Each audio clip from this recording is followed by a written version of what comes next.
Bienvenue à Minuit Mystère. Ce soir, près des roseaux murmurants, un secret refait surface, un secret qui aurait dû rester enfoui. Une confession silencieuse, une âme disparue et une question qui restera sans réponse jusqu'à l'aube. Allumez une bougie, écoutez attentivement que le mystère commence. La fête de la St. Mildred en plein été était le genre d'événement qu'on aurait pu peindre sur le côté d'une boîte à biscuits ruban, banderole blanche et le son d'une fanfare luttant courageusement contre le vent.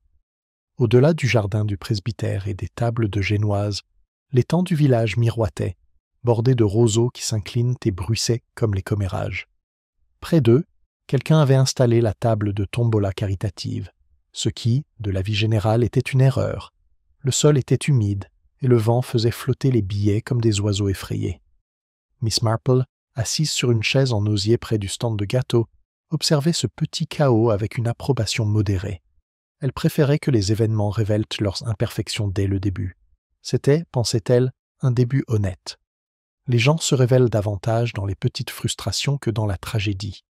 L'objet symbolique de l'après-midi, bien que personne ne le sache encore, était un miroir à main argentée, l'un des prix de la tombola. Il accrochait vivement la lumière du soleil lors du tirage des billets, projetant un bref éclair sur les visages alentour Madame Price Ridley, strict et efficace le major Weston, déjà rouge de la tente à cidre, et une jeune femme en robe bleu pâle dont Miss Marple ignorait encore le nom, mais dont le regard trahissait l'insomnie. Lorsque le révérend Phelps annonça le numéro gagnant, la jeune femme s'avança avec hésitation. « Oh, je ne pense pas enfin, je ne voulais pas vraiment commencer. » Mais le major, avec un rire trop franc pour être gentil, lui serra le miroir dans la main. « Allez, ma chère, vous avez gagné à la loyale. Que la chance vous sourie pour une fois. » Elle rougit, murmura un merci et se détourna.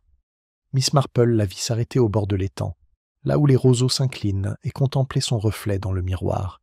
Puis, d'un mouvement brusque et léger, elle s'agenouilla et laissa le miroir glisser de ses doigts, dans l'eau. Il coula aussitôt, ne laissant qu'un cercle de rides de plus en plus large. C'était un geste curieux, et d'autant plus curieux que personne d'autre ne semblait le remarquer. Seule Miss Marple, dont le regard était plus perçant que ses aiguilles à tricoter, avait remarqué le geste. Il y avait, pensa-t-elle, une histoire derrière ce geste, comme toujours lorsque l'on jette quelque chose qui nous révèle trop clairement à nous-mêmes. À 4h30, les nuages s'amoncellent et la fête commençait à s'éclaircir. Les tombolas avaient été tirés, les sandwichs aux concombres réduits aux recoins humides, et la fanfare s'était dirigée en titubant vers la tente à cidre pour se rafraîchir. Miss Marple s'attardait, comme toujours, à observer le chaos ordonné des gens prétendant que la joie pouvait être soigneusement emballée dans des paniers. La jeune femme en bleu avait disparu. Les roseaux murmuraient au bord de l'étang, agités. Puis vint le cri. C'était un bruit à moitié étouffé par le vent, non pas le cri de terreur qu'on lit dans les romans à sensation, mais une exclamation crue, humaine et incrédule. Monsieur Davies, le marguillier, arriva en titubant du côté du sentier qui longeait l'étang.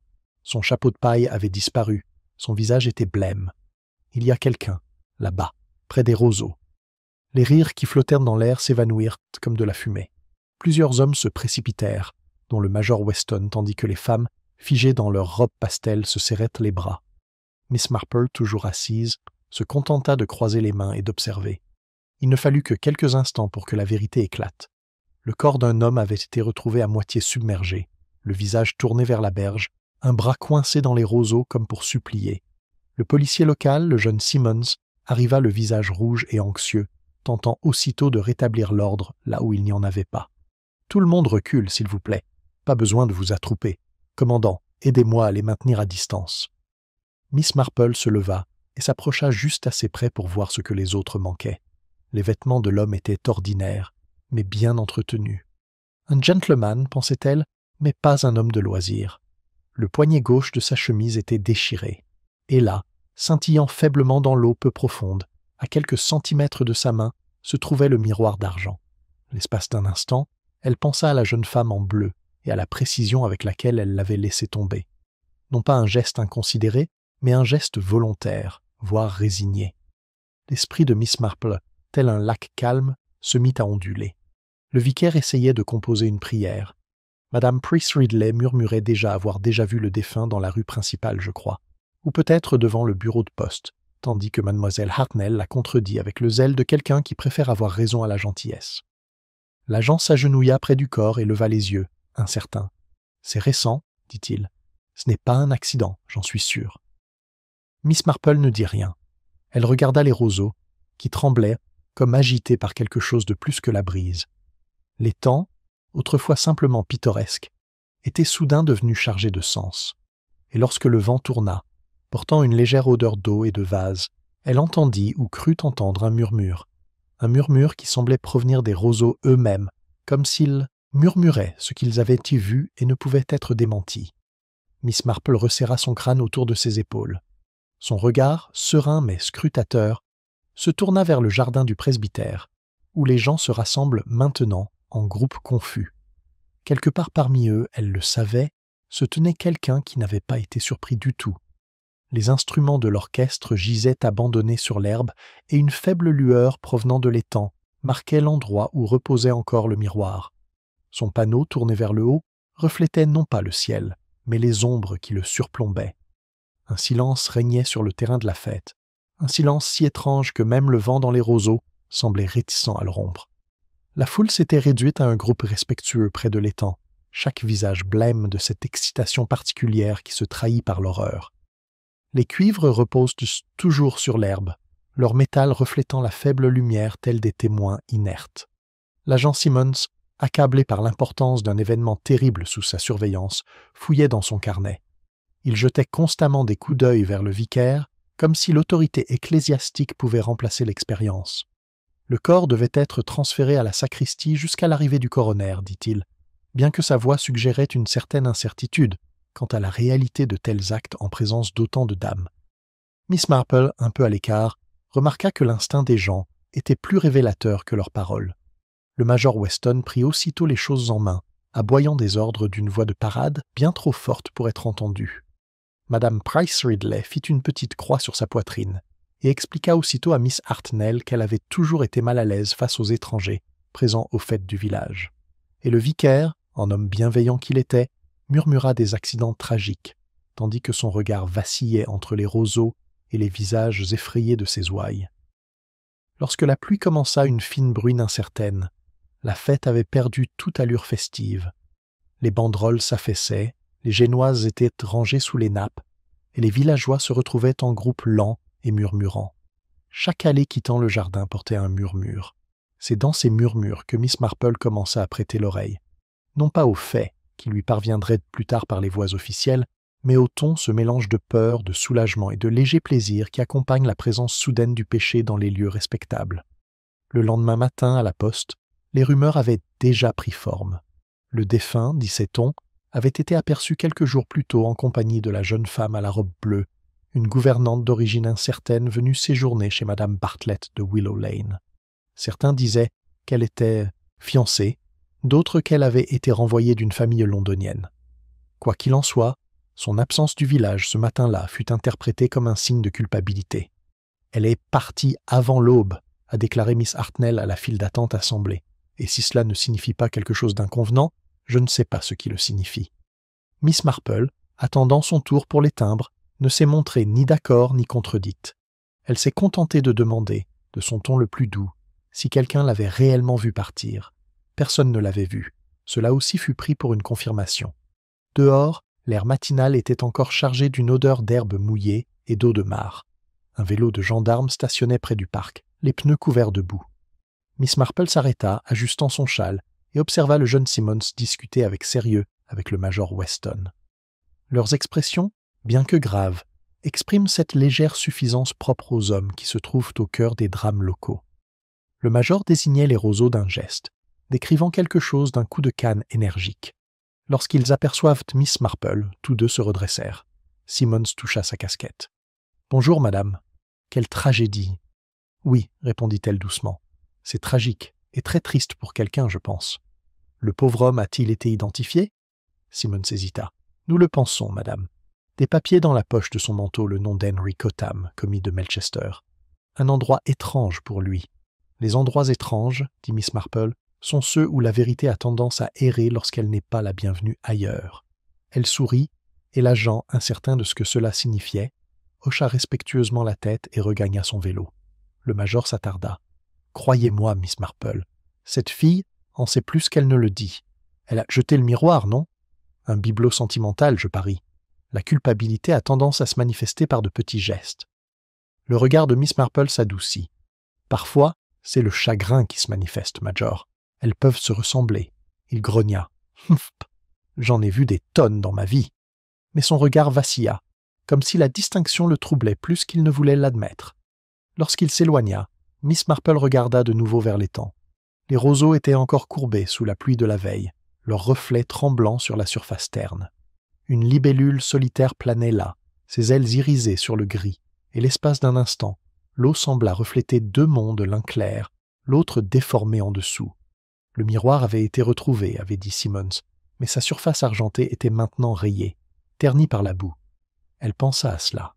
Un miroir qui ne reflétait plus clairement, une fille qui ne supportait plus son propre reflet, et un homme dont la dernière position dans la vie avait été à genoux, la main prise dans les roseaux, comme pour supplier l'eau de dire la vérité. De retour dans la rue principale, les rideaux de Madame Price Ridley frémirent. Quelque part, une machine à écrire claqua la femme du vicaire, préparait la vie paroissiale concernant le malheureux événement. La vie à Sainte-Mildred se poursuivrait exactement comme avant thé, cantique, chrysanthème. Mais sous le calme courait cette subtile ondulation, comme si le village tout entier était un étang agité par un poids qui s'y était effondré et n'avait pas encore atteint son fond. Miss Marple s'arrêta devant son portail, un léger froncement de sourcils. Les gens échangent déjà leurs histoires avec soin, mais la rigueur est le premier refuge de l'auto-illusion. La vérité, elle le savait, s'organisait rarement d'elle-même. Elle se tourna vers sa roseraie, où les pétales brillaient sous la pluie et où l'air sentait vaguement la terre. Non loin de là, un merle chantait, mais sa note était hésitante, comme si même les oiseaux sentaient que le village avait légèrement changé en l'espace d'un après-midi. Et bien qu'elle ne sache pas encore quel fil reliait la jeune femme, le miroir et l'homme par les roseaux, Miss Marple en sentait déjà la faible traction, une petite ligne invisible se resserrant dans le cœur tranquille de Sainte Mildred. La matinée s'écoula dans un calme trompeur qui rendait les événements de la fête presque irréels. Pourtant, sous le silence de Sainte Mildred, la machine de l'enquête avait commencé à tourner lentement, maladroitement, avec ce mélange de curiosité et de malaise moral que les petites communautés apportent à la tragédie. L'agent Simmons avait été rejoint par un inspecteur de Melchester, un homme vif du nom de l'inspecteur Lyle, qui possédait une moustache soignée qui semblait avoir été dressée pour les interrogatoires. Miss Marple l'observa depuis le portail de son jardin. La voiture, avec ses roues tachées de boue et son écusson rutilant, attira immédiatement l'attention. En quelques secondes, Madame Price Ridley est sortie tailler sa haie de Troène, tandis que Miss Hartnell prenait soin de traverser le chemin à 2 reprises. Simplement, dit elle, pour vérifier sa livraison de lait. En une demi-heure, toutes les maisons à portée de voix savaient que l'homme du comté avait pris les choses en main et que le pauvre Simmons semblait démoralisé. En fin de matinée, la nouvelle se répandit que l'inspecteur Lyle avait rendu visite au vicaire. Miss Marple, que ses courses conduisent naturellement dans cette direction, franchit le portail du presbytère d'un pas à la fois innocent et opportun.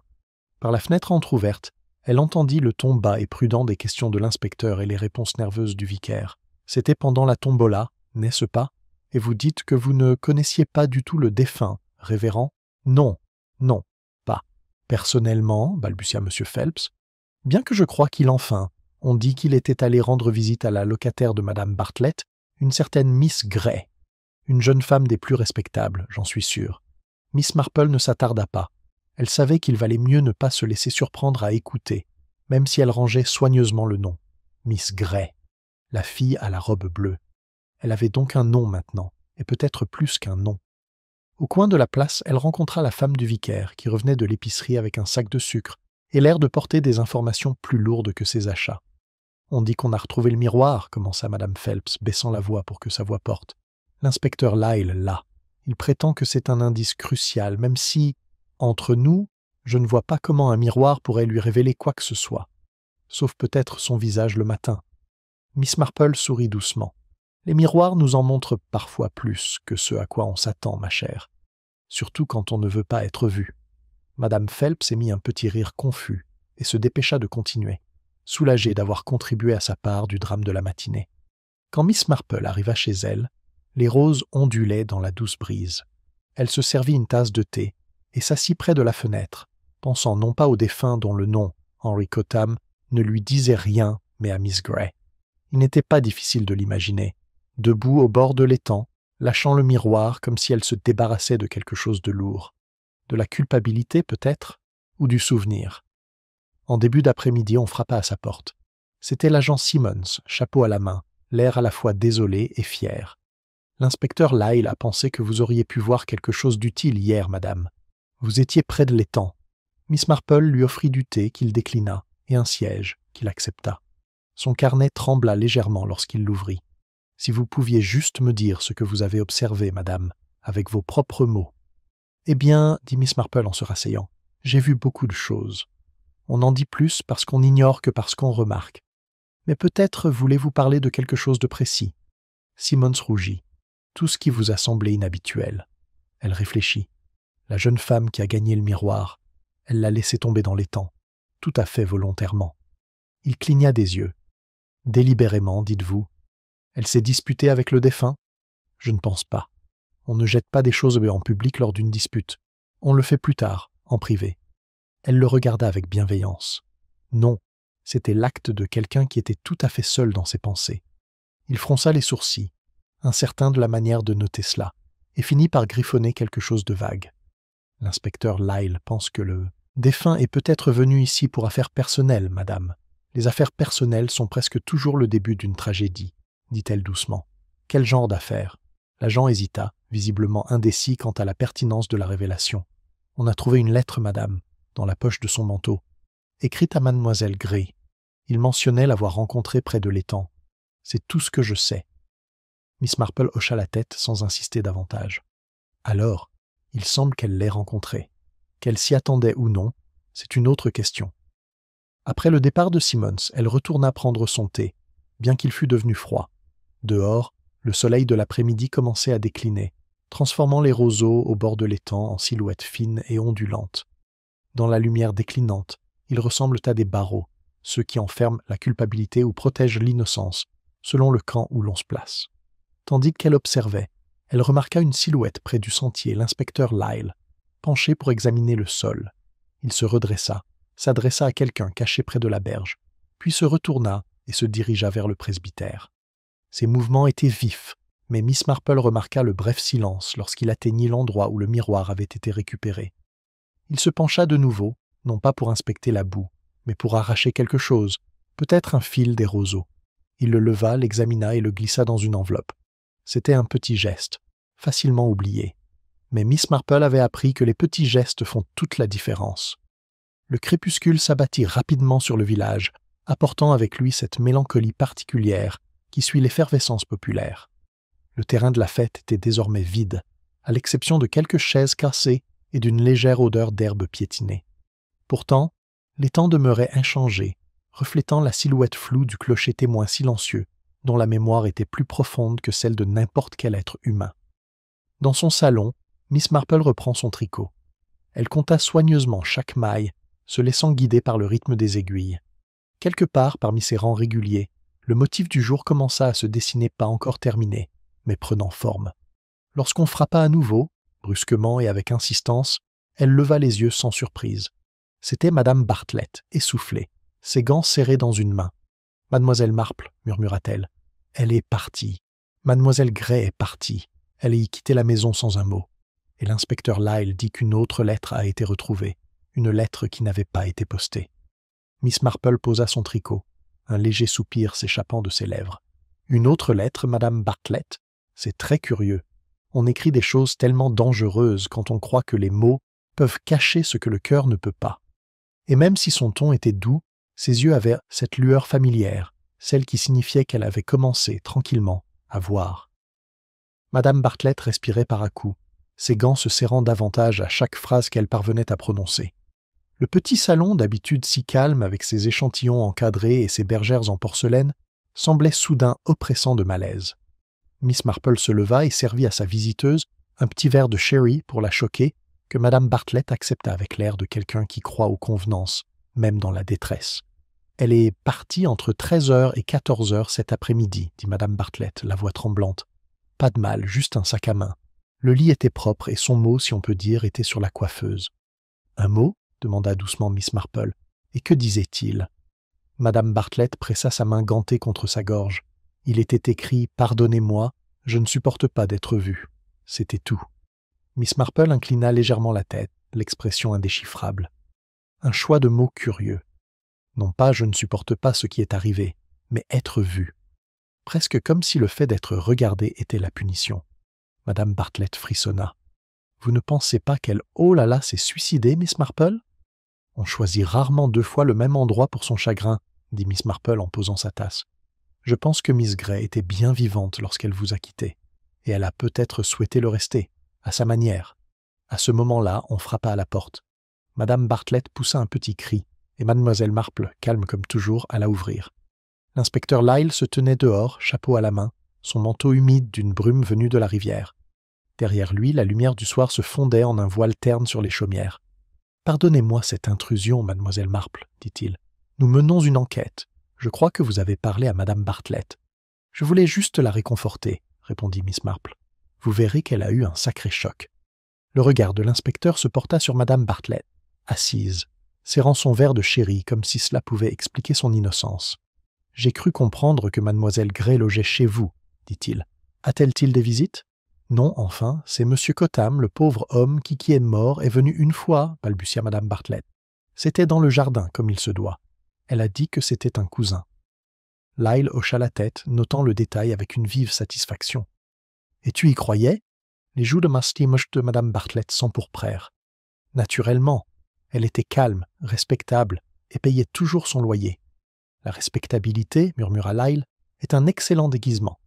Il se tourna légèrement vers Miss Marple. Vous semblez en savoir plus sur cette jeune femme que quiconque au village. J'ai des yeux, inspecteur, dit-elle doucement, et une mémoire pour les petites choses. Les 2 sont souvent plus utiles que la certitude. Il sourit faiblement. Alors vous pourrez peut-être m'aider à comprendre ceci. La 2e lettre est celle qui n'a pas été envoyée. Elle était adressée aux défunts. Une sorte d'aveu, je suppose. Elle commençait ainsi. Vous devez leur dire avant moi. Je ne peux plus vivre dans le même silence. Miss Marple haussa légèrement les sourcils.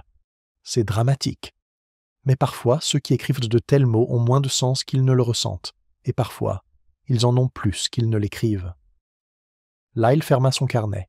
J'ai l'intention de découvrir lequel. Il partit peu après, emportant avec lui la déclaration de madame Bartlett et une once de soulagement. Lorsque la porte se referma, Miss Marple resta immobile, écoutant le faible écho de ses pas s'estomper dans le chemin. Au loin, un chien aboya, brusque et aigu, comme surpris par sa propre voix. Elle alla à la fenêtre. La place du village baignait dans cette pénombre particulière, entre crépuscule et obscurité, où toute forme familière devient incertaine. L'étang était invisible d'ici, mais on sentait sa présence une chose silencieuse et respirante, invisible à la vue. Le regard de Miss Marple s'attarda sur l'ombre des roseaux et le souvenir du reflet du miroir sous eux. C'est alors qu'elle remarqua du mouvement près du chemin de l'église le major Weston marchait d'un pas rapide vers le presbytère, son chapeau enfoncé. Il portait quelque chose sous le bras, enveloppé dans du papier journal. Il ne regarda pas autour de lui. Miss Marple le regarda disparaître par le porche, l'esprit tranquillement occupé. Le major Weston avait été parmi les premiers à l'étang, autoritaire et impatient de subtilité. Pourtant, sa présence, bien après le crépuscule, suggérait un motif moins public et plus personnel. Elle prit son châle et sortit dans la fraîcheur du soir. Le village était silencieux, à l'exception du son lointain de 7 heures de l'horloge de l'église. En approchant du presbytère, elle aperçut une lumière à la fenêtre du bureau et entendit le faible grondement de la voix du major à l'intérieur. Le vicaire répondit doucement, d'un ton gêné. Miss Marple hésita à la grille, sans écouter aux portes, se contentant d'écouter, comme on le fait lorsque les sons sont plus porteurs de sens que les mots. « Ce n'est pas ce que tu crois, » disait Weston. « Je voulais juste le protéger. Ces gens déformaient tout. » « Pourtant, » murmura le vicaire, « vous auriez dû prévenir la police. » Un silence, puis le grincement d'une chaise. Miss Marple s'éloigna discrètement. Ce que le major avait gardé en sécurité n'était pas le genre de choses qu'on souhaiterait retrouver par hasard. De retour à son cottage, elle alluma une lampe et se remit à tricoter, même si ses pensées ne suivaient plus le modèle. La phrase du mot de Miss Grey lui revint en mémoire. « Je ne supporte pas d'être vue. » Dans un village comme St. Mildred, il y avait bien des façons d'être vue par les yeux, par la rumeur, par la conscience, et peut-être par les miroirs. Dehors, la brume s'épaississait jusqu'à ce que les haies se dissolvent dans l'ombre. De quelque part près de la verdure, un léger clapotis parvint, doux mais reconnaissable entre mille, comme si quelque chose de petit était tombé dans l'eau. Miss Marple se leva, alla à la fenêtre et tira légèrement le rideau. Rien ne bougeait, à part les roseaux, ondulant doucement dans le brouillard. Pourtant, elle ressentait la certitude d'un mouvement invisible, non pas du vent, mais d'une intention. Elle laisse le rideau ouvert et la lampe allumée, l'air calme mais l'esprit alerte. Demain apportera son lot de questions, et peut-être les premières de réponses. Mais ce soir, Sainte Mildred dormait mal, sa conscience se reflétant sombrement dans l'eau, près des roseaux. La nuit était agitée, empreinte de ces légers bruits qui naissent lorsqu'un village feint de dormir. Un loquet de porte claqua quelque part, dans le chemin, un volet grinça contre ses gonds. L'étang lointain émettait un bruissement léger et continu, comme s'il murmurait les secrets de la journée. Miss Marple était assise près de sa fenêtre, son tricot abandonné sur ses genoux, ses pensées parcourant des fragments qui refusèrent de se fixer.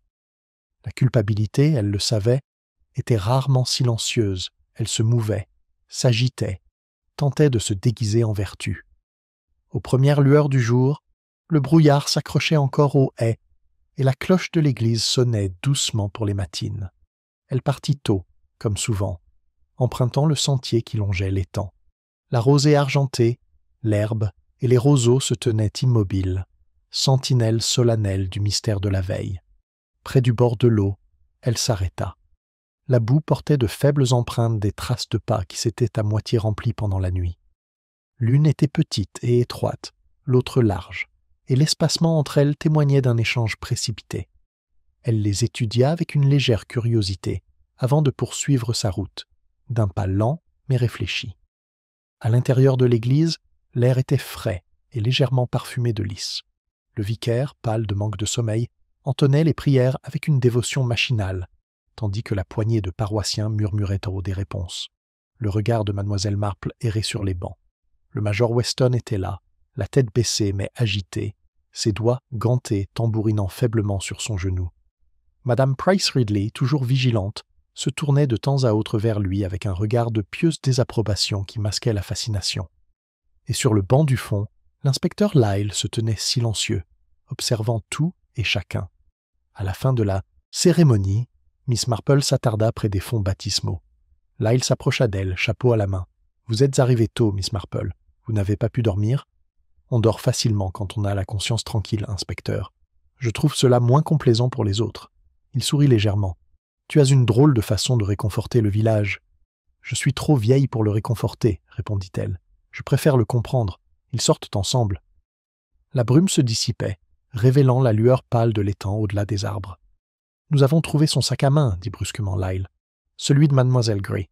Il a été laissé à la sacristie hier soir.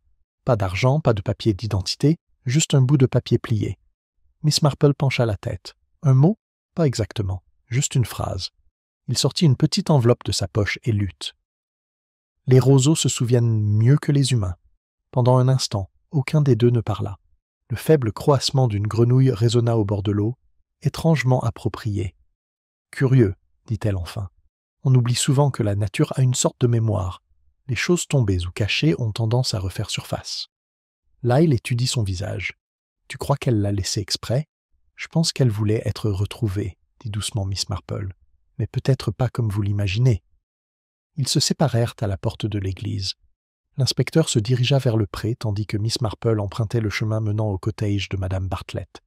Les rideaux étaient tirés, mais la porte s'ouvrit brusquement lorsqu'elle frappa. La propriétaire paraissait plus petite ce matin, abattue par le poids de sa propre peur.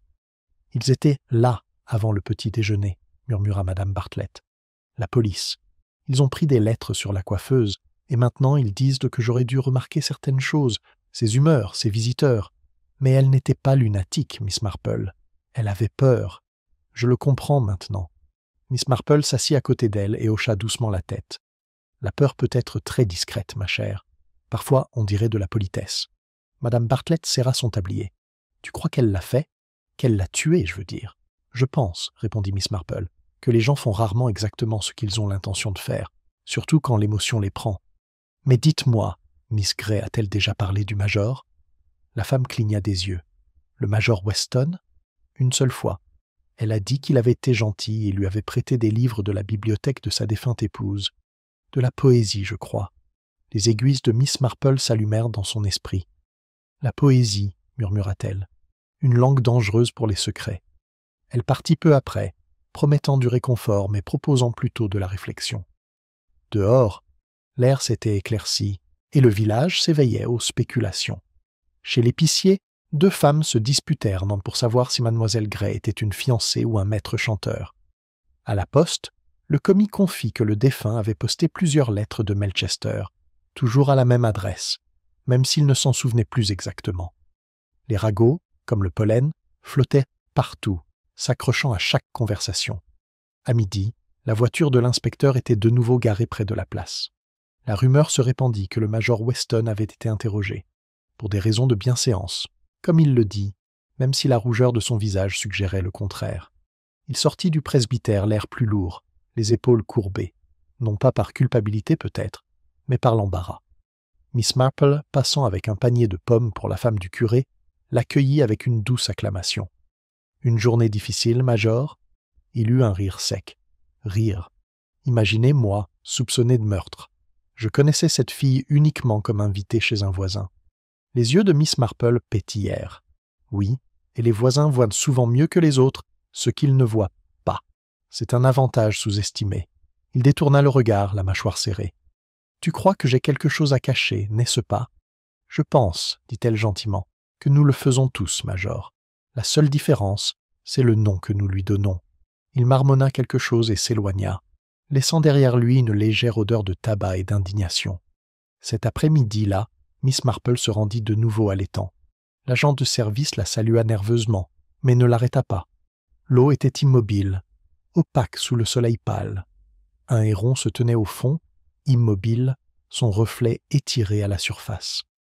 Elle baissa les yeux vers son propre reflet flou, tremblant, et remarqua quelque chose qui brillait faiblement dans la boue, là où les roseaux se séparaient.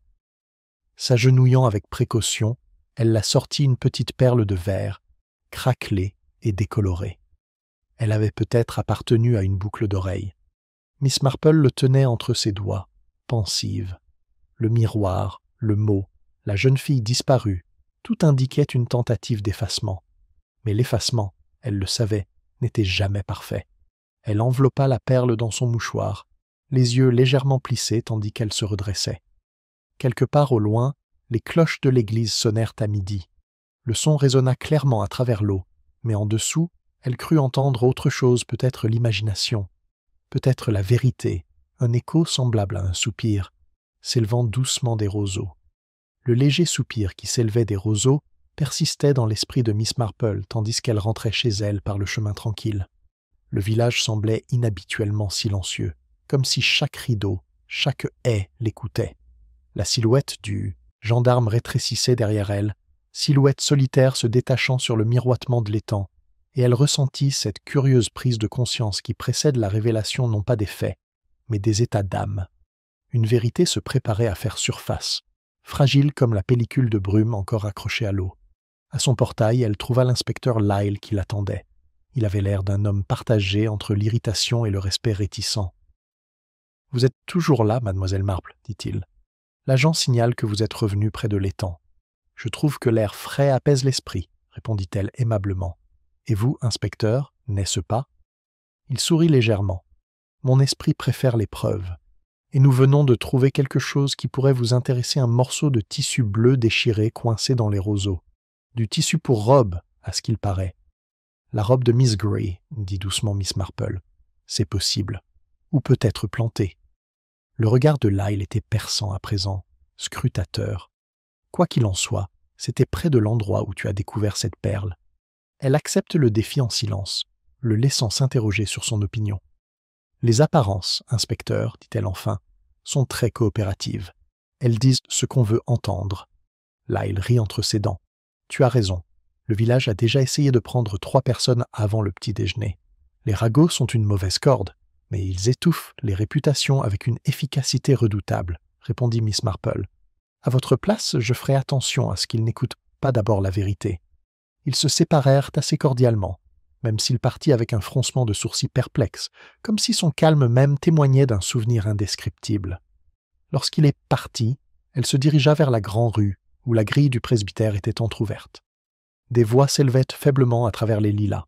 Dans le bureau du vicaire, le major Weston arpentait la pièce, ses pas irréguliers sur la moquette usée. Le vicaire était assis derrière son bureau, pâle et nerveux, les doigts crispés sur le bord de sa soutane. Miss Marple, passant devant la fenêtre, ne put s'empêcher de jeter un coup d'œil. Le major tenait un papier plié jauni, vieux, et son expression exprimait une colère réticente. « Je t'ai dit que je les avais brûlés, » disait-il. « Il n'y avait aucune raison que ça ressorte. »« Pourtant, » murmura le vicaire, « la vérité a l'habitude de survivre au feu, major. » Elle avançait silencieusement, sans s'arrêter, mais son esprit enregistrait le fragment aussi naturellement que son souffle. Papier, lettres, feu, toujours le même schéma lorsque culpabilité et décence se trouvaient en proximité inconfortable. Les apparences ne pouvaient être incinérées, elles se consumaient. Chez le marchand de légumes, Madame Price, Ridley l'interpella, impatiente et l'air déterminé. « Vous avez entendu parler du major, bien sûr ?» On l'a interrogé à nouveau, paraît-il. « Une histoire d'argent ou de lettres. Quoi qu'il en soit, tout est lié, croyez-moi. » Miss Marple hocha la tête avec un vague air poli. « Il faut faire attention à la façon dont on relie les choses, ma chère. Les nœuds peuvent être trop serrés. » La femme pinça les lèvres, déçue par l'absence de récompense scandaleuse, et se retourna pour réprimander l'épicier au sujet du prix des oignons.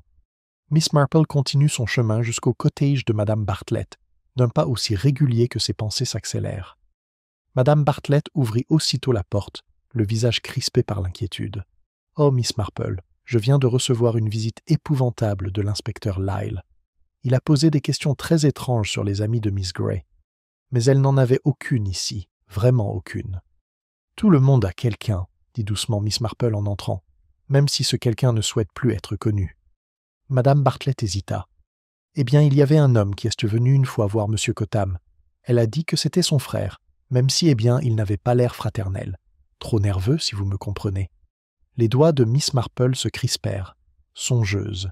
Et a-t-elle reçu des lettres de lui? Je n'en ai jamais vu. Mais un jour, en faisant la poussière, j'ai trouvé un bout de papier à côté de son lit. Il y était écrit simplement « Mardi, près des roseaux ». J'ai cru que c'était un vers de poème. C'est peut-être vrai, dit Miss Marple. La poésie peut masquer bien des rendez-vous. Elle quitta le chalet peu après, reprenant le chemin de l'église, son regard parcourant chaque haie et chaque flaque d'eau, comme si chacune pouvait parler. La brume s'était dissipée, laissant l'après-midi d'une luminosité inhabituelle. Les roseaux miroitaient de vert et d'or au soleil, aussi beaux que sinistres. Elle resta un long moment au bord, puis se pencha pour examiner les empreintes qu'elle avait déjà vues. Aujourd'hui, une autre paire les avait rejoints des bottes, larges et fraîches, l'œuvre de l'inspecteur sans doute. Pourtant, à côté d'une des empreintes, on pouvait voir une légère marque circulaire, enfoncée dans la boue molle. Pas celle d'une chaussure, plutôt celle d'une canne. Miss Marple sourit légèrement. La canne du major, peut-être? Il aimait l'utiliser pour souligner son geste. Un pas léger la fit se retourner. C'était le vicaire, sans chapeau, le visage grave. « Mademoiselle Marple, puis-je vous parler un instant? J'aurais dû dire quelque chose à l'inspecteur, mais... Eh bien, j'ai hésité. » Elle inclina la tête. C'est souvent le cas quand la vérité dérange, revient. Il soupira. « Cela concerne mademoiselle Gray. Elle est venue me voir 2 jours avant la fête. Elle souhaitait me faire une confession d'ordre personnel. Je lui ai dit que nous pouvions nous parler en toute confidentialité. Mais elle a perdu courage. Elle a dit qu'elle craignait de troubler la paix d'autrui. Et tu n'y as plus pensé. J'ai prié pour elle, dit-il simplement. Mais peut-être que la prière n'a pas suffi. » Miss Marple regarda vers les roseaux, où la lumière fluctue sans cesse. « Peut-être une confession, » murmura-t-elle. Ils restèrent silencieux un moment, puis le vicaire s'éclaircit la gorge. « L'inspecteur Lyle a convoqué le coroner pour demain. Il y aura une enquête, je la redoute. »« Les enquêtes, » dit-elle, « sont comme des miroirs, révérends. Elles reflètent ce que les gens soupçonnent déjà, pas nécessairement la vérité. » Il la regarda d'un air incertain, comme si sa remarque contenait plus de théologie qu'il n'en pouvait exprimer. Lorsqu'il partit, elle resta là, les yeux fixés sur l'étang. Une libellule fila bas au-dessus de l'eau, ses ailes fendant le reflet du clocher. Les ondulations se répandent, déformant l'image en quelque chose de méconnaissable. Miss Marple se retourna lentement vers le village. Quelque part derrière elle, un volet claqua doucement dans le vent, et un enfant rit le genre de rire qui ignore qu'il interrompt quelque chose de solennel. Le monde, semblait-il, continuait de se comporter comme si l'innocence était possible. Mais en arrivant à son portail, elle vit que quelqu'un l'avait précédée. Une petite enveloppe, soigneusement glissée sous le loquet, portait son nom d'une écriture soignée et féminine. Elle l'ouvrit, et une phrase, écrite de la même encre que le mot précédent, se leva vers elle. « Ne vous fiez pas à ce que montre le miroir. » L'écriture tremblait légèrement sur la page, comme écrite à la hâte, et pourtant son message semblait délibéré, presque rituel. Miss Marple tourna l'enveloppe entre ses mains, tâtant le grain du papier bon marché, celui vendu à la poste, mais légèrement parfumé de fleurs.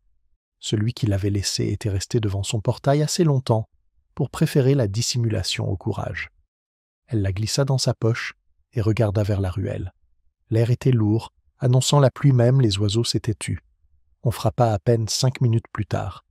L'inspecteur Lyle se tenait de nouveau là, son chapeau noirci par la bruine. « Vous avez entendu les nouvelles, j'imagine » dit-il sans préambule. Sa voix avait cette vivacité tendue d'un homme qui force l'ordre dans le désordre. « J'entends rarement les nouvelles avant qu'elles n'arrivent. »« Inspecteur, » dit Miss Marple d'un ton doux. « Ça gâche la surprise. » Il esquissa un sourire dénué d'humour. « Alors, je vais vous gâcher la surprise. Ils ont trouvé un autre corps, celui du major, dans la sacristie de l'église. » Pendant un instant, elle resta silencieuse. Une lueur de désarroi passa sur son visage, plus de tristesse que de stupeur. « Si tôt » murmura-t-elle. « Le village ne perd pas de temps à réaliser ses pires espérances. » Lyle entra sans y être invité, comme le font souvent les hommes d'autorité lorsqu'ils sont secoués. Le révérend Phelps l'a découvert. Il est entré tôt pour préparer l'enquête. Blessure par balle. Un revolver par terre à côté de lui, un document de service, enregistré au nom du major. On dirait un suicide. Mais il s'interrompit en se frottant la tempe. Il y a quelque chose qui cloche. C'est rare, dit doucement Miss Marple. La vie a toujours ses limites. Elle lui indiqua une chaise. Dites-moi, y avait-il un mot ? Il hésita puis hocha la tête. Une seule phrase. Pardonnez-moi. J'ai gardé ce qui aurait dû être brûlé. Elle resta assise, immobile. L'horloge sur la cheminée résonnait entre eux avec une précision judiciaire. Et a-t-on trouvé quelque chose qui pourrait expliquer les aveux ? Il secoua la tête. Le vicaire a mentionné des papiers, mais il n'y a plus rien. Juste le pistolet, le mot et une enveloppe à moitié brûlée dans la cheminée. Le regard de Miss Marple se porta vers la fenêtre, où la pluie s'était mise à tomber.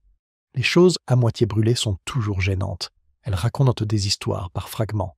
Lyle se pencha en avant. « Vous avez parlé au major hier.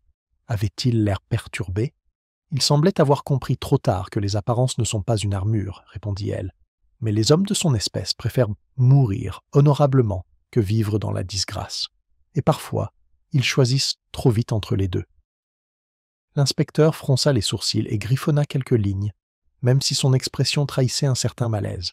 « Vous pensez donc que c'est un suicide ? Je pense que c'était censé y ressembler, » dit Miss Marple en se levant. « Ce n'est pas tout à fait pareil. » À midi, le village s'animait de murmures, chaque phrase étant un entrelac de demi-vérités. À la poste, Madame Price Ridley déclara que le major s'était tiré une balle dans la tête, par culpabilité d'avoir protégé cette horrible fille. À la boulangerie, on raconta qu'il avait été victime de chantage. Et lorsque mademoiselle Marple arriva au presbytère, l'histoire avait dégénéré en une romance vouée à l'échec et à des fiançailles secrètes. À Sainte Mildred, les ragots se répandent plus vite que la culpabilité elle-même. Le révérend Phelps ouvrit la porte, le visage pâle, marqué par une véritable détresse. « J'ai du mal à comprendre mademoiselle Marple. Ce pauvre homme si digne, si fiable. La fiabilité peut être un déguisement très subtil, révèle-t-elle en entrant. J'aimerais voir la sacristie, si vous le permettez. » Il hésita un instant avant de la guider à travers le couloir sombre. L'odeur de pierre humide et de cire de bougie se mêlait faiblement à celle de la poudre. Le corps avait déjà été enlevé, mais l'écho de sa présence subsistait. Une chaise renversée, des recueils de cantiques, éparpillés, un bouton de manchette scintillant près de la marche. Miss Marple se baissa pour le ramasser. Doré, monogrammé, W. « Je suppose que l'autre l'a été laissé dans l'étang, » murmura-t-elle. Le vicaire cligna des yeux. « Pardon ?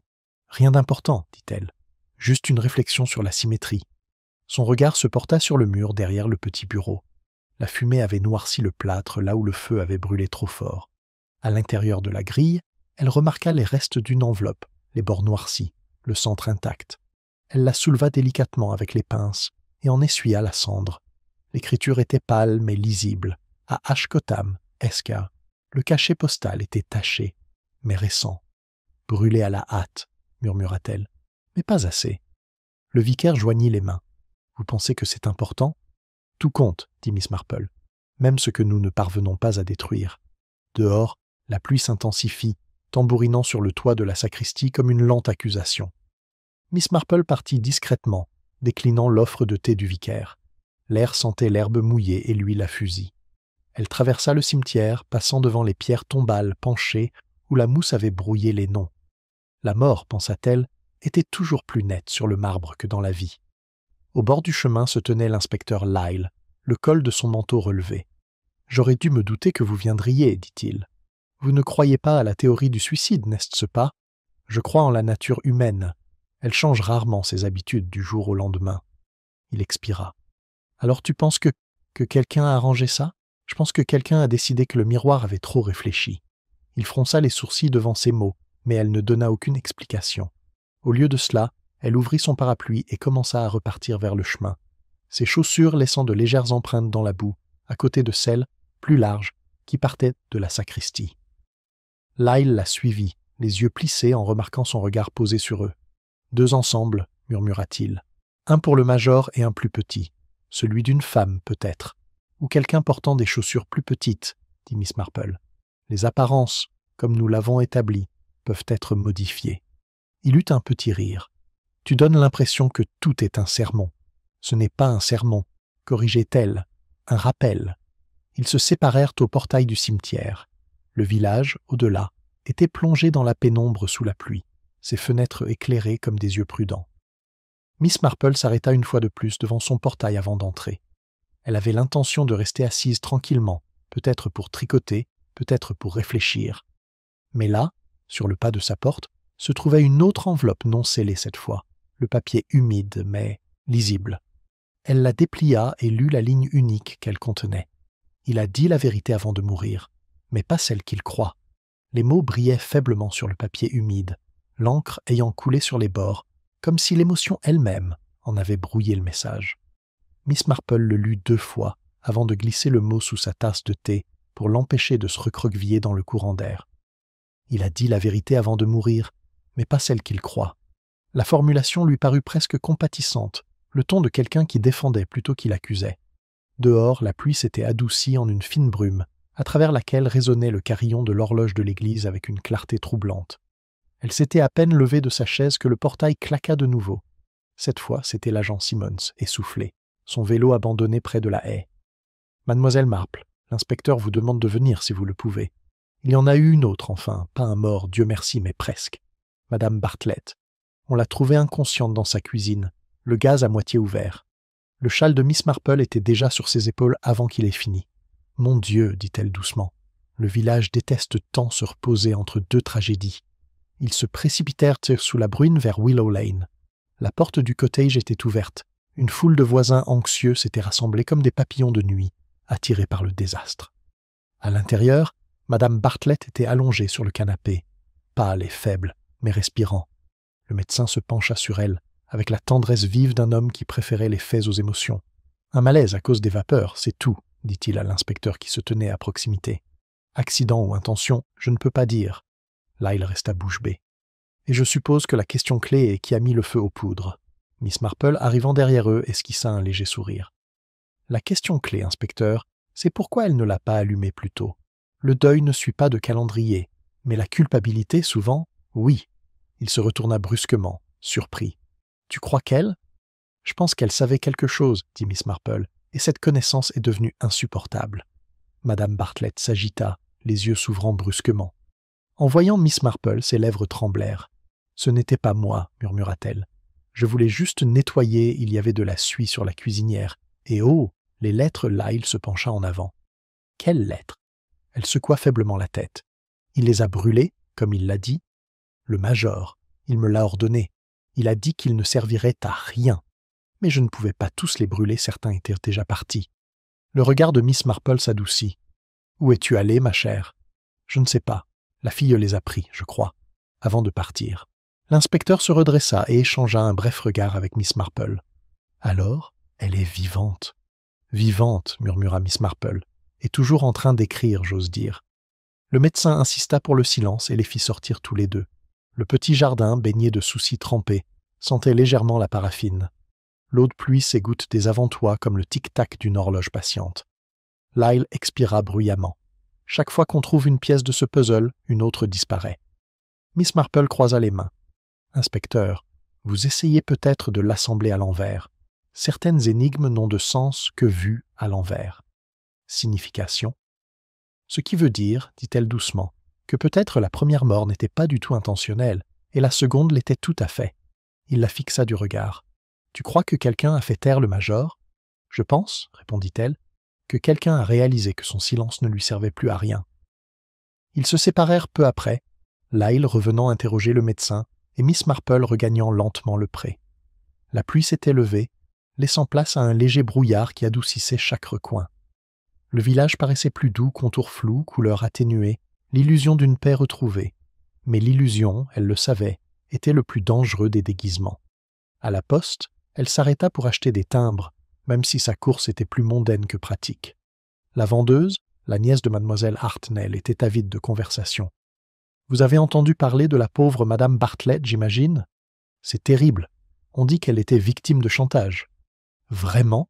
demanda Miss Marple en rangeant les timbres dans son sac. « Et qui puis-je vous le demander, tient ces propos ? »« Oh, tout le monde.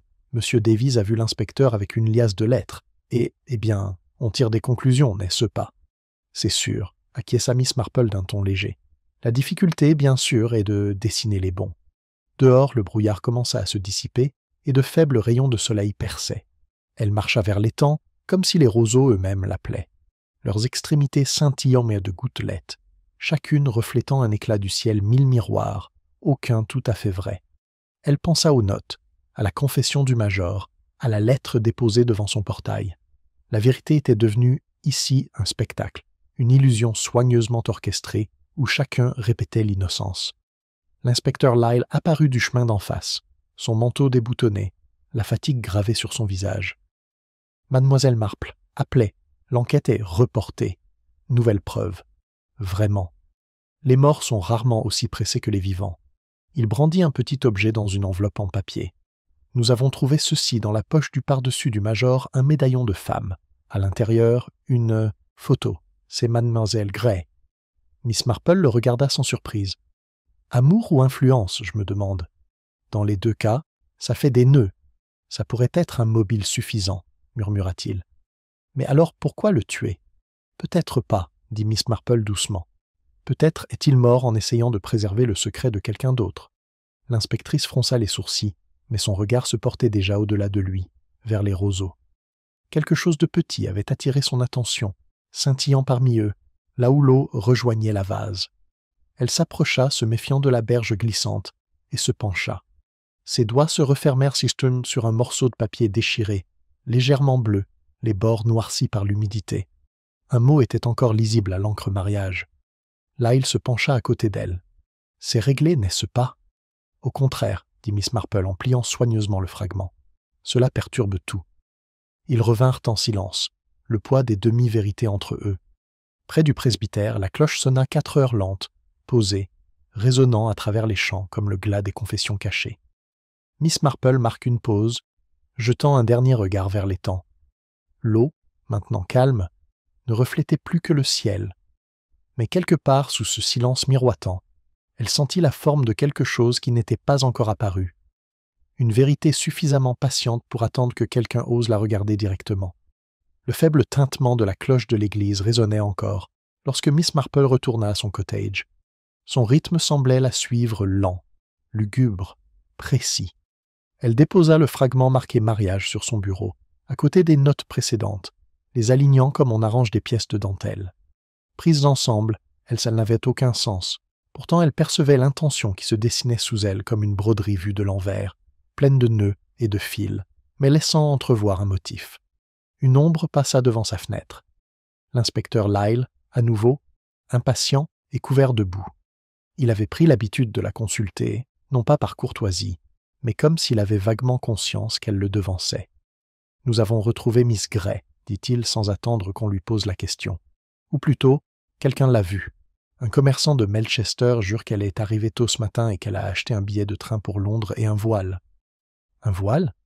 Miss Marple haussa légèrement les sourcils. Ah, dissimulation et cérémonie comme elles se ressemblent. Lyle eut un rire sec. On a câblé les stations. Si elle court, on la retrouvera. On ne fuit pas toujours la culpabilité, inspecteur. Parfois, on la prend à bras-le-corps, espérant pouvoir s'expliquer avant qu'il ne soit trop tard. Il fronça les sourcils. Et que penses-tu qu'elle expliquerait? Miss Marple baissa les yeux vers le médaillon, toujours dans son enveloppe en papier, posée sur la table. Ce n'est peut-être pas ce à quoi vous vous attendiez. Les motivations, comme les réflexions, sont souvent inversées. Il partit peu après, et le silence revint dans la petite maison. La pluie recommença, un léger murmure contre la vitre. Miss Marple croisa les mains sur ses genoux et pensa à Miss Gray, les yeux baissés de la jeune fille devant la fête. Son tremblement lorsque le miroir accrochait la lumière. Vanité, culpabilité, peur, ces nuances étaient indiscernables de loin. Pourtant, un fait la tiraillait, le mot mariage. Il n'avait pas été écrit comme une menace, mais comme une promesse, puis retiré. À la tombée de la nuit, elle serra son châle et repartit pour le presbytère. Les ruelles scintillaient de flaques d'eau, et la lumière des lampes aux fenêtres des chaumières vacillait comme des pensées hésitantes. Le vicaire ouvrit aussitôt sa porte, l'air las mais soulagé. « Mademoiselle Marple, j'espérais que vous viendriez.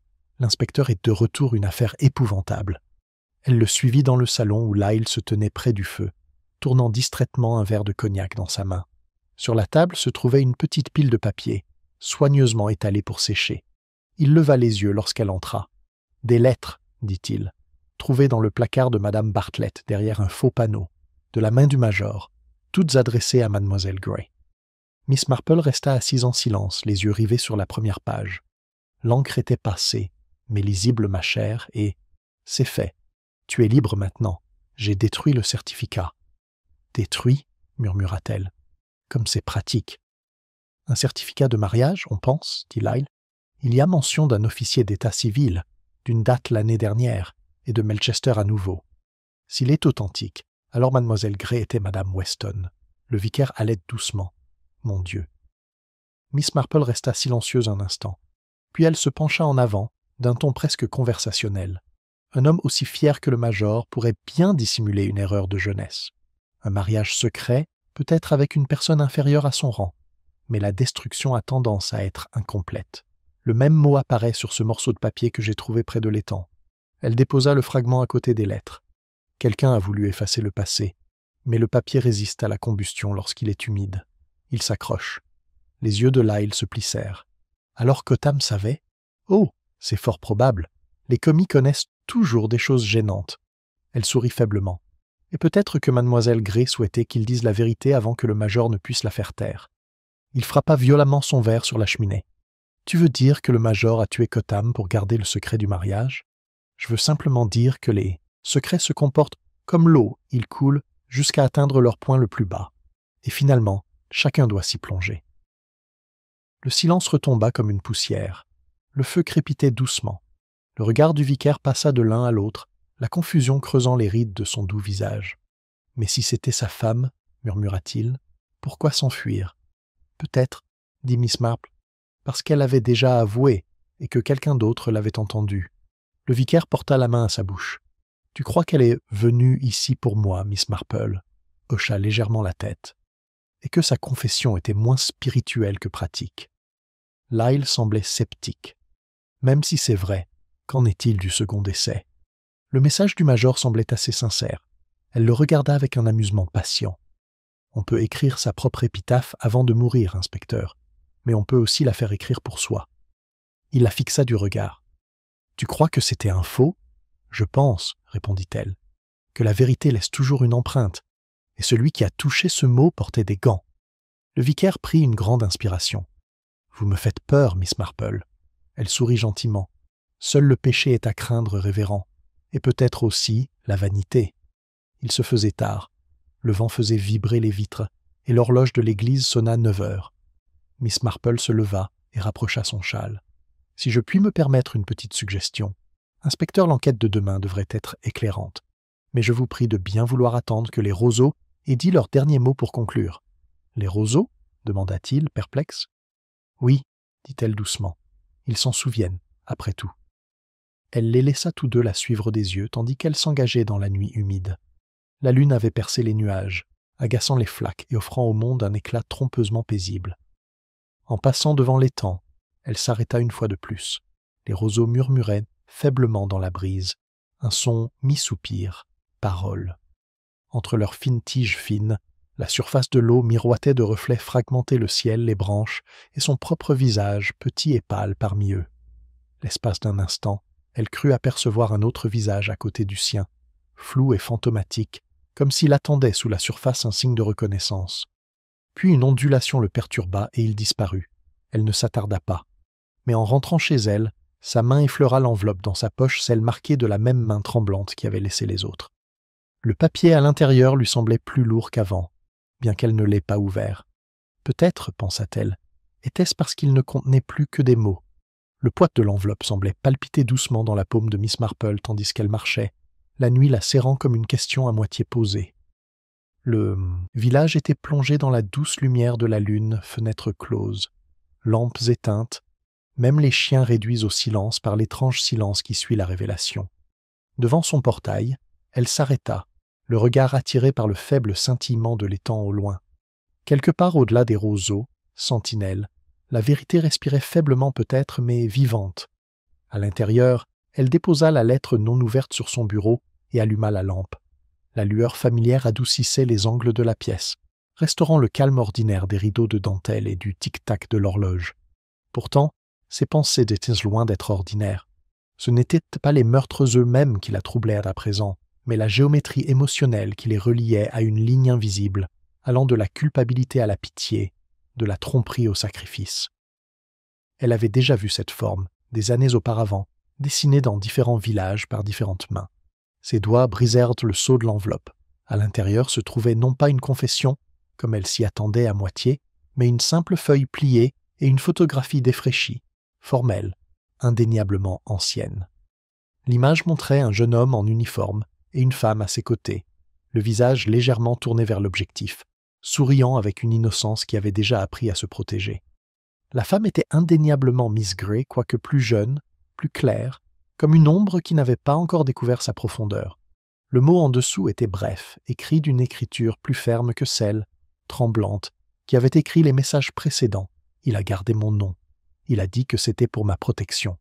Mais un mensonge dit par amour reste un mensonge.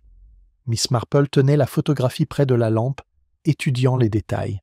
L'insigne, le bord d'un portail d'église derrière eux. La flèche, bien que floue, était reconnaissable Sainte Mildred. Ainsi, le début et la fin partageaient le même terrain. Un cercle se refermait parfaitement sur lui-même. Un coup frappé la fit sursauter. Cette fois, ce n'était pas un policier, mais le vicaire, pâle et visiblement secoué. « Excusez-moi, mademoiselle Marple, je n'ai pas pu dormir. L'inspecteur m'a demandé d'aller chercher le registre paroissial à la sacristie. J'ai pensé qu'il valait mieux m'arrêter ici d'abord. Voyez-vous, il s'est encore produit quelque chose d'effroyable. » Elle leva les yeux calmement. « Des choses horribles sont devenues une routine. J'en ai peur. Qu'a apporté la nuit ?» Il s'affala sur une chaise. La porte de l'église était ouverte. Quelqu'un est passé. La sacristie est en désordre, des papiers éparpillés partout. L'acte de baptême, le registre de mariage, tous deux fouillés. Mais rien ne semble avoir disparu. Le regard de Miss Marple se porte sur la photo toujours posée sur son bureau. Rien de tangible. Peut-être. Mais on ne cambriole pas les églises pour des choses tangibles. On cherche à effacer des mots, des vœux, des preuves. Le vicaire se tordit les mains. « Je m'en veux.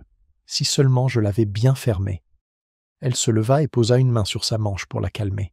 « Vous vous en voulez parce que vous êtes honnête, révérend. Les coupables s'en donnent rarement la peine. » Il la regarda, impuissant. « Tu crois que tout ça est lié à la fille, au commandant, au commis ? Je pense, dit-elle, que nous assistons au dernier acte d'une pièce qui a commencé par une dissimulation et qui doit se terminer, comme toutes les autres, par une confession. » Le vicaire partit peu après, rassuré seulement par son sang-froid. Lorsque la porte se referma derrière lui, elle éteignit la lampe et se tint de nouveau près de la fenêtre. La brume était revenue, épaisse et nacrée, voilant le village comme un rêve qui refusait de se souvenir. Quelque part au-delà, elle entendit un faible mouvement, pas exactement des pas, mais le fendillement des roseaux, un bruit trop prononcé pour le vent. Elle prit sa torche et sortit silencieusement, suivant l'étroit sentier qui menait à l'étang. Le faisceau tremblait à la surface, ne révélant que des ondulations et l'éclat argenté du clair de lune. Mais près de la berge, là où la boue s'assombrissait, quelque chose de pâle brillait faiblement. Elle s'accroupit au bord d'un coin de papier, adhérant à peine à l'eau. Avec précaution, elle le dégagea. C'était une page arrachée du registre paroissial, l'encre floue mais lisible. Un acte de mariage, Henry Cotham et Eleanor Weston, sous le témoignage d'un certain James Phelps, vicaire. Les lèvres de Miss Marple se lancent, un trait de tristesse et de compréhension s'imprime. Le cercle n'était pas seulement celui d'un lieu, mais celui de personnes. Henry Cotham, le greffier. Eleanor Gray ou Weston, comme elle l'était vraiment. Un mariage secret, annulé sur le papier, mais pas en conscience. Le mensonge du major avait transformé la chevalerie en poison son silence, sa protection en cruauté. Une voix derrière elle la fit se redresser. « Vous ne devriez pas rester seule dehors, Miss Marple. » L'inspecteur Lyle émergea du brouillard, le col de son manteau luisant de rosée. Il avait l'air d'un homme insomniaque et hanté. « Je pensais vous trouver ici, dit-il. Le vicaire m'a raconté ce qu'il a vu. Je suis venu voir si vous l'aviez déjà vu. Je préfère réfléchir plutôt que voir, dit-elle doucement. Cela évite bien des erreurs. » Il l'observa, puis la page déchirée qu'elle tenait à la main. C'était donc ça qu'ils craignaient tous. La preuve que Cotham et la fille s'étaient mariés, pas le major et elle. C'est bien rangé à sa manière. Les fins bien rangées sont rarement vraies, dit Miss Marple. Et si cette page était là pour être trouvée? Par qui? Par quelqu'un qui souhaitait que l'histoire se termine avant d'être correctement racontée. Le regard de l'inspecteur se durcit. Vous voulez dire elle? Elle est là, n'est-ce pas? Miss Marple regarda derrière lui, vers les roseaux qui remuaient faiblement. Peut-être, dit-elle, mais pas comme vous l'espériez. Pendant un instant, ni l'un ni l'autre ne bougea. La brume tourbillonnante, se modelant en formes brèves et changeantes illusions, peut-être ou souvenirs matérialisés. Puis un son, bas et humain, retentit de l'autre côté de l'étang, un sanglot étouffé comme par la honte. La lumière de la torche projeta un scintillement de tissu bleu à travers les roseaux. Lyle jura doucement et courut en avant, mais Miss Marple ne le suivit pas. Elle resta immobile, le visage calme, ses yeux reflétant les faibles ondulations de l'eau agitée. Elle avait déjà vu de tels moments, la seconde exacte où la dissimulation s'effondrait sous son propre poids. Les sanglots cessèrent. Les roseaux vacillèrent une fois, puis s'immobilisèrent. Un léger cri résonna à travers l'étang, non pas de terreur, mais de soulagement. Miss Marple baissa la torche, son faisceau s'affaiblissant sur le sol. Quelque part au-dessus d'eux, l'horloge de l'église commença à sonner à minuit, et entre les coups, elle crut entendre, ou peut-être seulement imaginer, un léger murmure s'élevant de l'eau. Cela ressemblait, presque tendrement, à une voix qui disait enfin « Le miroir est clair ». Les ondulations s'estompèrent à la surface, jusqu'à ce que l'étang paraisse aussi placide qu'un miroir fraîchement poli. Les cris de l'inspecteur Lyle résonnèrent à travers les roseaux, ténus et futiles dans la brume. Les faisceaux des lanternes percèrent le brouillard, voltigeant sur l'eau tels des fantômes agités. Des hommes du village, tirés de leur lit, arrivèrent avec des cordes et des filets, parlant à voix basse, perplexes. Miss Marple resta près du sentier, immobile comme les arbres derrière elle. Elle ne regarda pas l'eau. Elle avait appris depuis longtemps que la vérité, lorsqu'elle surgit, le fait en son temps. À l'aube, la brume s'était dissipée, révélant un ciel pâle comme du linge sale. Les chercheurs trouvèrent sans ce qu'ils attendaient. Le tissu pâle de la robe de Miss Gray, pris dans les roseaux, le corps sans vie doucement ballotté par le courant.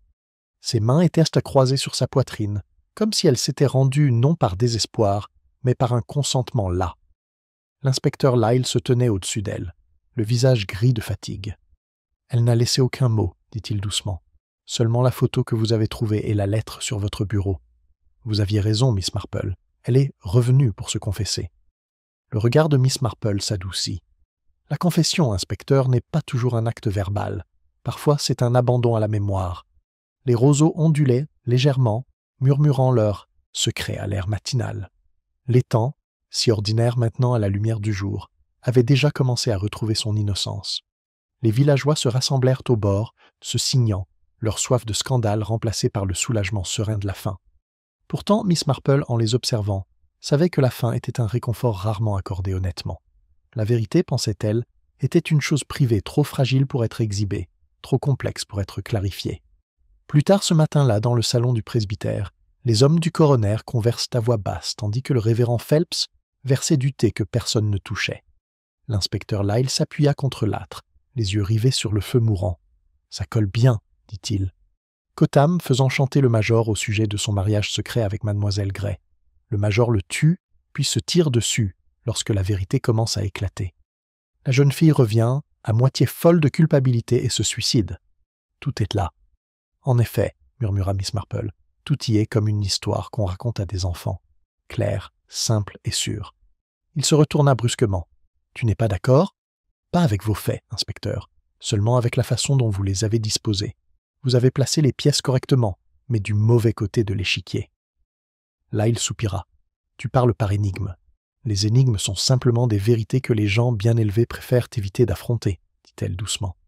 Voyez-vous, je crois que ce n'est pas le chantage qui a amené le pauvre M. Cotham ici, mais sa conscience. Il n'était pas son ennemi, mais son mari. Le vicaire leva brusquement les yeux, mais sûrement Miss Marple poursuivit d'un ton calme, presque tendre.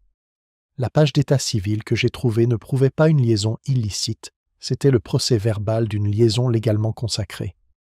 Miss Gray ou Mrs. Cotham était déjà mariée lorsqu'elle est entrée au service du major. Ce dernier l'a découvert et, plutôt que de la dénoncer, l'a dissimulée. Il craignait le scandale, pas le péché. Pourtant, cette dissimulation leur a coûté cher à tous. L'inspecteur Lyle fronça les sourcils. Alors pourquoi tuer le commis ? Elle ne l'a pas tué. Le major non plus.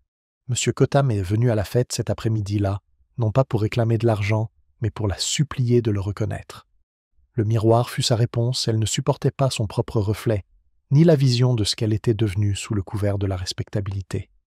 Lorsqu'il a été retrouvé mort, tout le monde a vu de la culpabilité là où il n'y avait que tragédie. La voix de Kyle était basse, posée. « Tu dis que sa mort était accidentelle ?» Miss Marple hocha lentement la tête. « Oui, il a glissé entre les roseaux. La manchette déchirée, la boue sous ses ongles, tout cela parle de lutte, mais contre la terre, pas contre une personne. » Le major arriva quelques instants plus tard, trouva le corps et comprit instantanément que le secret qu'il avait si soigneusement protégé était sur le point d'être dévoilé. Les lettres que Madame Bartlett avait brûlées étaient sa tentative d'épargner au village et à lui-même l'humiliation d'être exposé. L'inspecteur se frotta le front. Et sa propre mort ? Ah ! L'expression de Miss Marple devint grave. Je crains que ce ne soit pas une faute volontaire. Le revolver a été retrouvé dans sa main droite, mais les traces de poudre se trouvaient sur sa manche gauche. Quelqu'un s'est tenu assez près pour guider le tir, puis a placé l'arme à côté de lui. La tasse du vicaire claqua contre sa soucoupe. Et alors ? Quelqu'un qui l'a aimé autrefois et qui l'a pris en pitié à la fin, dit-elle doucement. Madame Bartlett était veuve et aisée avant d'accueillir mademoiselle Gray. Son mari avait servi sous les ordres du major. Leur lien était ancien, affectueux et imprégné d'une loyauté déplacée. Lorsqu'il lui confia son désespoir, elle lui offrit sa clémence sous la seule forme qu'elle croyait acceptable. L'inspecteur Lyle la fixa, les yeux plissés. « Tu ne peux pas savoir ça. » Miss Marple sourit faiblement. « Je ne le pense pas. Mais la bonté humaine est une habitude, inspecteur, et celle de Madame Bartlett était particulièrement dangereuse. » Il regarda vers la fenêtre, où la place du village se remplissait peu à peu de gens portant des couronnes et des fleurs. « Alors, vous voulez que je le laisse là comme une tragédie, pas un crime. Je voudrais que vous compreniez que parfois la différence n'est pas plus grande que la largeur du bord d'un miroir. » Il ne dit rien de plus. Le vicaire referma doucement son livre de prière, comme pour sceller le dernier mot. Dehors, la cloche de l'église recommença à sonner lentement. Les villageois se dirigèrent vers la chapelle, le visage calme, la voix basse. Miss Marple observait depuis le seuil sa petite silhouette encadrée par la lumière. Pendant la cérémonie, la pluie recommença à tomber, une bruine douce et persistante qui brouille les contours et mêlait larmes et gouttes de pluie. Le cercueil, drapé de lit blanc, fut descendu avec une efficacité solennelle. Même Madame Price Ridley, si souvent porte-parole de la certitude morale, pleurait discrètement derrière son voile. Dans le chagrin, la respectabilité trouvait son expression la plus utile. Une fois la cérémonie terminée, l'inspecteur Lyle s'approcha de Miss Marple près de la porte de la liche. « Je n'arrive pas à décider si vous êtes optimiste ou cynique, dit-il. Elle lui sourit. « Ni l'un ni l'autre, inspecteur. Simplement jardinière. J'observe ce qui pousse chez les gens quand personne ne regarde. » Il eut un petit rire pensif. « Et qu'est-ce qui pousse ici, alors? De la repentance, peut-être? Ou de l'instinct de survie? Difficile de faire la différence avant la prochaine tempête. » Il semblait vouloir argumenter, puis se ravisa. « Vous me pardonnerez si je ne l'écris pas dans mon rapport. Je préférerais que tu ne le fasses pas, dit-elle. Les vérités écrites trop clairement ont tendance à embarrasser les vivants. » Ils se séparèrent à la porte. Le soleil apparut brièvement derrière les nuages, projetant une lueur terne sur l'étang. Les roseaux se courbaient sous le vent, murmurant indistinctement, comme s'ils répétaient quelque chose entendu il y a longtemps. Miss Marple s'attarda, contemplant leurs reflets tremblants sur l'eau. Pour la première fois, le miroir ne contenait d'autre image que le ciel lui-même intact, vide et pur. Elle serra son châle contre elle et se tourna vers la maison. Le chemin devant elle était calme, bordé de marguerites encore lourdes de pluie. Un rire d'enfant s'échappa de la verdure, lumineux et serein, et l'espace d'un instant, elle s'autorisa à sourire. À Sainte Mildred, la respectabilité retrouverait rapidement sa place. Pourtant, Miss Marple savait que, quelque part dans son cœur paisible, les roseaux continuaient à murmurer.